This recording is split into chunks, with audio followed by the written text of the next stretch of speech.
Hi everyone, welcome back to my channel Arya's classes. तो आज इस वीडियो में हम क्लास सेवेंथ का जो चैप्टर फर्स्ट चल रहा है हमारा हिस्ट्री का, उसका एक और नया टॉपिक कवर करने जा रहे हैं, new social and political groups. तो आप लोग रेडी हो उसके लिए? मैं तो बहुत एक्साइटेड हूँ क्योंकि टॉपिक जो है ना अच्छा है। ठीक है, तो इसको हम लोग अच्छे से समझेंगे। सो सब लोग रेडी हो क्लास सेवन के? My all friends are ready? चलो समझ लेते हैं इस टॉपिक को, है ना। तो स्टार्ट करते हैं। पहले देखो, जो टॉपिक आपका है new social and political groups, इसका मतलब समझो, इसका मीन्स क्या होता है। अब इसका देखो मतलब क्या है। सोशल का अगर आप बात करो, सोशल मतलब होता है सामाजिक। और अगर पॉलिटिकल का बात करो तो पॉलिटिकल क्या होता है? पॉलिटिकल मीन्स राजनीतिक। तो सोशल में सामाजिक और राजनीतिक एक तरीके से समूह, क्योंकि ग्रुप्स का मीन्स होता है समूह। तो उसका मैंने हिंदी में आपको ट्रांसलेट करके बताया कि सामाजिक और राजनीतिक समूह, नए नए ग्रुप्स जो थे ऐसे एमर्ज हो रहे थे, उभर रहे थे, है ना, बढ़ रहे थे। तो अब इसमें इस टॉपिक में है क्या, इसको समझ लेते हैं। The study of 1000 years between 770 1750। अब एक्चुअली ये जो डेट्स दी गई हैं इनके बीच में क्या था एक्चुअली, देखो। दिक्कत ये थी कि 1750 वाला जो टाइम पीरियड था ना, इसमें जो हिस्टोरियंस थे वो बहुत प्रॉब्लम फेस कर रहे थे। आप कहोगे वाई, क्यों फेस कर रहे थे प्रॉब्लम? इसका रीज़न क्या था कि वो प्रॉब्लम फेस कर रहे थे? तो देखो, रीज़न ये था कि उस टाइम पीरियड में ना बहुत सारे नए नए डेवलपमेंट्स आ रहे थे, नई नई टेक्नोलॉजी, सॉरी, नई टेक्नोलॉजीज आ रही थी। ठीक है, तो नई नई टेक्नोलॉजियाँ आ रही थी और जो डेवलपमेंट्स थे ये भी आ रहे थे। एंड इनफैक्ट जो आपका फूड और जो जो बेवरेजेस होते हैं ना, ये सब भी आ रहे थे। ठीक है, मतलब जो फूड थे उसमें भी कुछ नई चीज़ें आ रही थी, ऐड हो रही थी। तो एक्चुअली ये जो पीरियड था, इसमें हिस्टोरियंस को हिस्ट्री लिखने में काफ़ी ज़्यादा दिक्कत फेस हो रही थी, प्रॉब्लम फेस हो रही थी। ठीक है, तो अब क्या था, एक बार रीड कर लेते हैं इसको। The study of 1000 years between 700 to 1750 is a huge challenge to historians is a huge challenge to historians, largely because a scale of variety of developments that occur. Okay, तो क्या था भाई यहाँ पे, that occurred over this period, the period at different moments in this period, new technologies। देखो यहाँ पे एक चीज़ इम्पोर्टेंट है। क्या इम्पोर्टेंट है कि नई टेक्नोलॉजीज का आप एग्जाम्पल देखिए, किस तरीके की टेक्नोलॉजीज आ रही थी नई नई। ठीक है, तो इसके एग्जाम्पल आपको दिए गए हैं कि कैसी नई टेक्नोलॉजीज एमर्ज हो रही थी, आ रही थी। तो देखो, पहली जो थी इसमें, like Persian wheel in in irrigation. जो इरिगेशन में पर्शियन व्हील्स यूज आते थे। ठीक है, ये खेत में पानी के उसके लिए यूज आते थे। जो एक बेल्स में मतलब लगाए जाते थे, ये पानी ट्रांसफॉर्म करते थे, पानी खेतों में हेल्प करते थे उसमें ट्रांसफॉर्म करने में। अब दिखाऊंगी मैं, इसमें पिक्चर दिखाऊंगी तो आपको समझ में आएगा। और ठीक है, और क्या था नेक्स्ट? नेक्स्ट था भाई जो स्पिनिंग व्हील्स होता है ना, वेविंग के लिए यूज आते हैं वो। और क्या थे? और जैसे कि फायर आर्म्स हो गई, फायर आर्म्स। ठीक है, तो ये, अब इन तीनों की पिक्चर्स आपको दिखा देती हूँ मैं, दिखा दूँ? चलो दिखा देती हूँ फटाफट से। ओहो, ये हर बार होता है। ठीक है, तो फटाफट से पिक्चर देख लो। ये देखो, इसमें आपको क्लियरली समझ में आएगा। क्या आएगा समझ में? मैं आपको बता देती हूँ अभी कैसा आएगा समझ में। ये जो है ना, ये है आपका पर्शियन व्हील। ये इस तरीके का स्ट्रक्चर बना हुआ है। एंड इनफेक्ट नीचे भी इस तरीके का है, मतलब गड़ा हुआ है ना वैसा। तो इस तरीके का ऐसा होता है ये पर्शियन व्हील। और इसमें क्या होता है, इसमें ये देखो, ये यहाँ से जो ये डिब्बे से टाइप है ना, इनसे पानी निकल रहा है और ये पानी इस टैंक में जा रहा है और ये टैंक खेत में बाहर आ रहा है, मतलब जो ग्राउंड है उसमें। ठीक है, तो ये आपका पर्शियन व्हील था। क्या था ये? Persian wheel. आगे समझ में? चलो, उसके बाद नेक्स्ट क्या है, ये भी पर्शियन व्हील है। ठीक है, ये भी है एक तरीके का। और एक ये जो है ये स्पिनिंग व्हील है। स्पिनिंग व्हील अगर आपने देखा हो, खैर मैंने देखा है। एंड अब तो नहीं है खैर। ठीक है, तो पहले मैंने देखा था एंड आई डोंट रिमेम्बर कहाँ देखा था मैंने, बट देखा है। ठीक है, एंड क्या है, देखो ये स्पिनिंग व्हील है। स्पिनिंग के काम आता है, वेविंग के काम आता है। ठीक है, वेविंग जो होती है उसके लिए। और ये जो है फायर आर्म्स है। अब जैसे कि आप देख रहे हो कि इसका जो थोड़ा थोड़ा शेप है ना, गन की तरह है, गन। जो आज हम गन्स यूज़ करते हैं, बहुत सारी डिफरेंट टाइप्स की गन्स आती हैं, बट उस टाइम पे ये फायर आर्म्स इन्वेंट हुई थी। इससे फायर आर्म से पहले हम लोग तलवार या फिर जो भाले होते थे उनसे युद्ध करते थे, ठीक है। बट उन इसके बाद तलवार और भालों के बाद फायर आर्म्स आती हैं, फायर आर्म्स, ठीक है। तो उसके बाद फायर आर्म्स की हेल्प से जो वॉर्स थी वो लड़ी जाने लगी। चलो उसके बाद नेक्स्ट क्या हुआ, टॉपिक पे चलते हैं वापस। पिक्चर देख लिया आपने, समझ लिया, टॉपिक पे चलते हैं फटाफट से, ठीक है। तो अब इसके बाद नेक्स्ट क्या हुआ, सी, ओके। तो अब देखो नए नए फूड्स भी आ रहे थे। फूड्स कैसे आ रहे थे, देखो फूड्स मैं आपको दिखाऊं कैसे आ रहे थे। अगर आप बात करो पटेटोज के, पटेटोज हो रहे थे, corn, chilli, tea and coffee, coffee, ठीक है।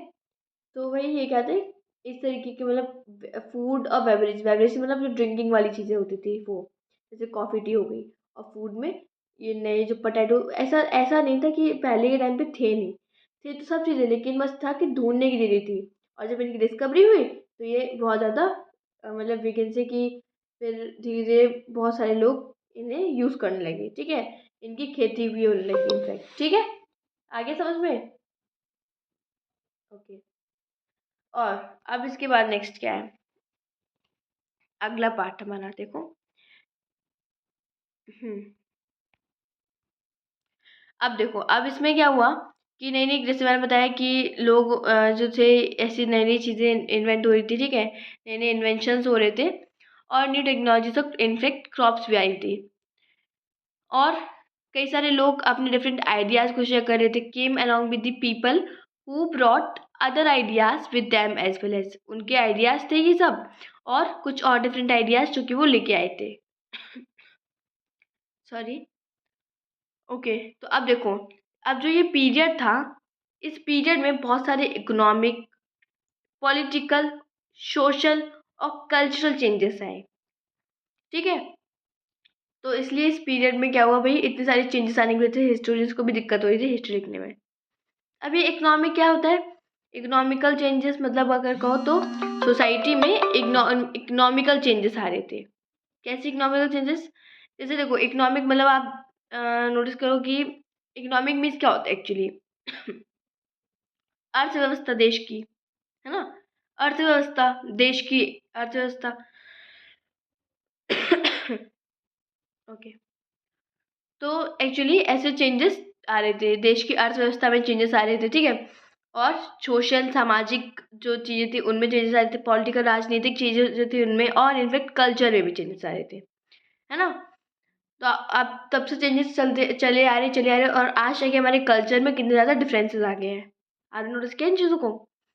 अब क्या था भाई कि ये पीरियड मोबिलिटी के लिए भी बहुत जाना जाता था। मोबिलिटी क्या, एक जगह से दूसरी जगह ट्रैवल करना, ठीक है।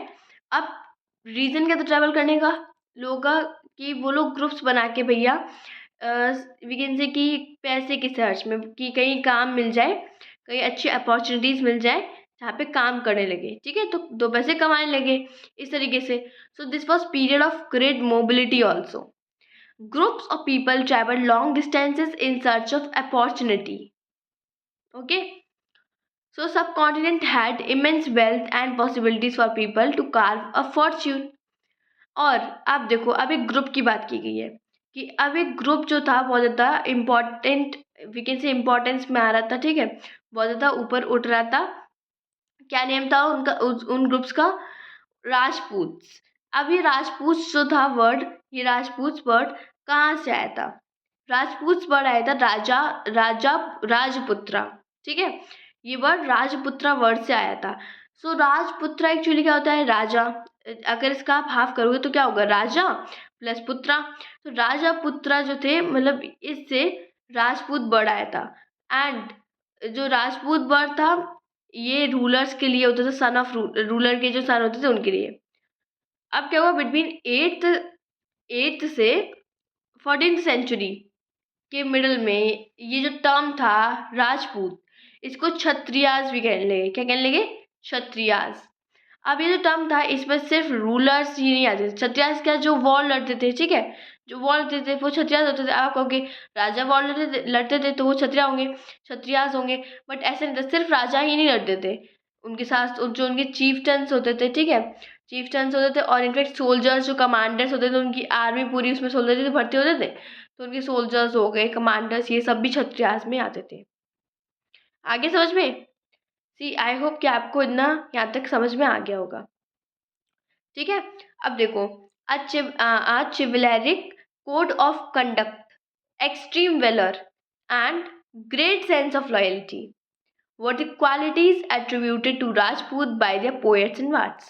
अब इस लाइन का एक्चुअली मीन्स क्या है? इस लाइन्स का मीन है कि जो यहाँ पे दिया गया है, chivalric code of conduction, sorry of conduct, extreme valour, valour means वीरता, वेलर मीन्स क्या होता है? वीरता, ठीक है। तो एक्चुअली क्या आता है यहाँ पे कि भाई extreme valour and great sense of loyalty, ये कुछ क्वालिटीज थी जो कि एट्रीब्यूट की जा रही थी किसके द्वारा? राजपूत के जो वी कैन से पोएट्स होते थे या बार्ड्स होते थे, तो उनके द्वारा, कि राजपूत जो थे ना उनमें कितनी वीरता थी, वो कितने स्ट्रांग थे, ठीक है। और क्या बोलते, मतलब ये सब उनकी क्वालिटीज बताई थी उनके पोएट्स ने, उनके बार्ड्स ने, okay. Other groups of people such as Marathas, Sikhs, Jats, Ahoms and Kayasthas. अब ये कश्यथास क्या होते हैं? कश्यथास मैंने आपको स्क्राइब्स के बारे में बताया था, स्क्राइब्स इसी में आते हैं, ठीक है, और सिक्रेटरीज ये सब इसी में आते हैं। Also use the opportunities of age to become the politically important. इतना आगे समझ में? चलो आगे चलते हैं फटाफट से। अब क्या था? Throughout this period there was a original clearing, sorry there was a gradual clearing of forest and extension of agriculture. अब जो ये पीरियड चल रहा था, इस पीरियड में फॉरेस्ट जो थे बहुत कट रहे थे, फॉरेस्ट जो थे ना उनकी बहुत ढंग से कटाई चल रही थी, क्योंकि जो एग्रीकल्चर थी वो काफ़ी ज़्यादा बढ़ रही थी, ठीक है। तो इसलिए फॉरेस्ट्स को काटा जा रहा था कि एग्रीकल्चर कहाँ करेंगे, कहीं खाली स्पेस चाहिए होगी, तो इसलिए जो जंगल थे उनमें से पेड़ हटाए जा रहे थे, पेड़ हटाए जा रहे थे ताकि फील्ड मिले उन्हें उसके लिए, क्या बोलते हैं, एग्रीकल्चर के लिए, ठीक है। तो एग्रीकल्चर के लिए फील्ड मिले, इसलिए क्या था कि ये सब जो चीज़ें हो रही थी, इसने अपने हैबिटेट को फोर्स, मतलब एक तरीके से ये जो चीज़ें हो रही थी, क्योंकि अब फॉरेस्ट में भी तो पहले आदिवासी लोग रहते थे, सुना होगा आपने आदिवासी के बारे में। तो अब जो फॉरेस्ट से ये लोग कहाँ जाएंगे एक्चुअली, ठीक है। अब जब फॉरेस्ट ही काट रहे थे, ये लोग जाएंगे कहाँ, ठीक है। तो अब क्या था भाई कि जो ये आदिवासी थे, सो चेंजेस इन दियर हैबिटेट, जब उनके हैबिटेट में चेंजेस आए, so they were forced many forest dweller to migrate. तो जो कई सारे माइग्रेट जो फॉरेस्ट डवेलर्स थे, वो उन्हें मजबूरन जाना ही पड़ा, छोड़ के फॉरेस्ट को, ठीक है। आप देखो, वेट एक सेकंड रुकना, okay. So other started tilling the land and become peasants.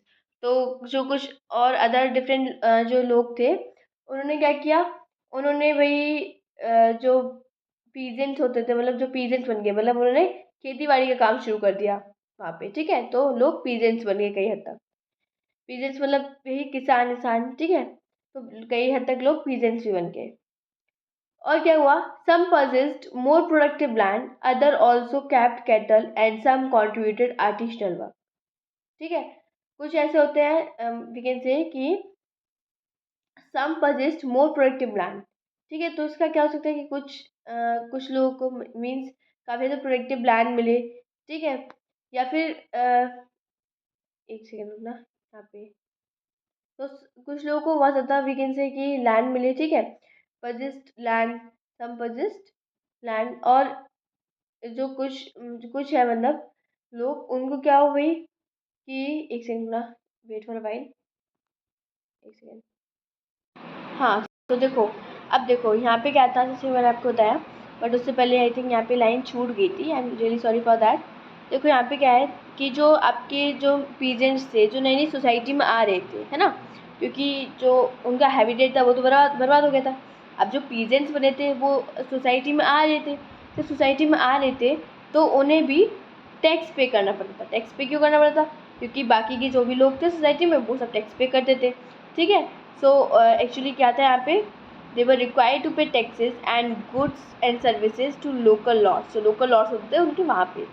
So they became part of large complex societies and were required to pay taxes and offer goods and services to local lords। समझ में आ गया इतना? I hope clearly समझ में आ गया उतना, ठीक है। और आ गया तो बहुत अच्छी बात है, वेरी गुड। और अब देखो यहाँ पे फिर से इतना हमने देख लिया अभी तक, एंड आई होप इतना आपको समझ में आ गया होगा। अब यहाँ पे क्या है, नेक्स्ट थिंग अपनी ये है कि जो आप लिखे यहाँ पे देखो, जो टैक्स उनको टैक्स पे करना होता। अब जो नेक्स्ट थिंग थी कि एज अ रिज़ल्ट, अब इसका जो रिज़ल्ट था एक तरीके से आप कह सकते हो बहुत नेगेटिव था। क्यों नेगेटिव था? क्योंकि जब इकोनॉमिक और सोशल के बीच में, मतलब सिग्निफिकेंट हो रहा था इकोनॉमिक और सोशल के बीच में डिफरेंसेस आ रहे थे। आप कह सकते हो कि जब चीज़ें बदली, ठीक है, देश की इकोनॉमिक और सोशल कंडीशन बदली, तो फिर बहुत ज़्यादा डिफरेंसेस लोगों के बीच में होने लगे, भेदभाव होने लगा लोगों के बीच में, ठीक है। अब आप क्या कहोगे, मतलब किस तरीके से? As a result significant economic and social differences amongst the peasants. जो पीजेंट्स थे उनके बीच में सिग्निफिकेंट डिफरेंसेस आने लगे, ठीक है, इकोनॉमिक या सोशल डिफरेंसेस आने लगे। सम पजेस्ड मोर प्रोडक्टिव लैंड्स। कुछ ऐसे थे, जैसे कि मैंने आपको बताया कि कुछ लोगों के पास काफ़ी ज़्यादा लैंड था, ठीक है। अब जिनके पास थोड़ा कम लैंड था तो वो क्या करते थे, कम लैंड या फिर लैंड नहीं था तो वो क्या करते थे भाई, जिनके पास नहीं था वो क्या करते थे, वो कैटल्स को अपने पास रखते थे, उन कैटल्स की हेल्प से अर्निंग करते थे, ठीक है। एंड सम कॉम्बाइंड आर्टिशनल वर्क, और कुछ लोगों का आर्टिशनल वर्क भी चलता था और एग्रीकल्चरल एक्टिविटीज़ भी चलती थी, क्योंकि उन आर्ट में भी आर्टिशनल वर्क भी काफ़ी ज़्यादा पसंद था और जो एग्रीकल्चर एक्टिविटी थी ये भी काफ़ी ज़्यादा पसंद थी, ठीक है। अब क्या है भाई कि and society became more differentiated. जो सोसाइटी थी फ्रांस की, जो सोसाइटी थी अपने इंडिया की, वो उसमें काफ़ी ज़्यादा डिफ्रेंशिएट्स आ रहे थे, डिफरेंसेस आ रहे थे। क्यों आ रहे थे? देखो, क्योंकि जो people were grouped into jatis and sub jatis and ranked on the basis of the background and their occupation, ठीक है। तो अब एक्चुअली हो क्या रहा था यहाँ पे कि लोगों में डिफरेंसेस आ रहे थे, लोग एक दूसरे के बीच में डिफरेंसेस करने लगे थे, क्योंकि जो सोसाइटी थी ना वो अब डिवाइड हो रही थी पार्ट्स में। जातीज के वर्ण सिस्टम जो होता है, मतलब जातीज और इन सब के जो था, इन सब चीज़ों में डिवाइड हो रही थी जातीज में, ठीक है। जातीज आपने जाना होगा कि देखो सब कास्ट होती थी, जो कास्ट होती थी ना, जैसे कि वैश्या हो गई, शूद्रा, ये सब। तो भाई इनमें सोसाइटी जो थी अपनी डिवाइड होती थी, ब्राह्मण सबसे ऊपर रहते थे, क्षत्रिय, फिर वैश्य, शूद्रा, ये सब, ठीक है। सॉरी।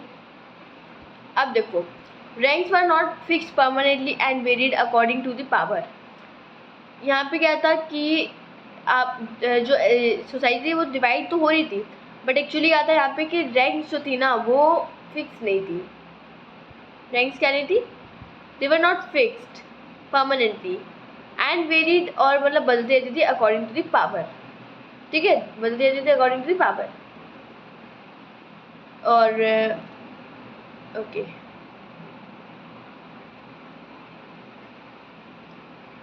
फिर से ले लेते पेंसिल ले लेते फिर से अपनी एक बार।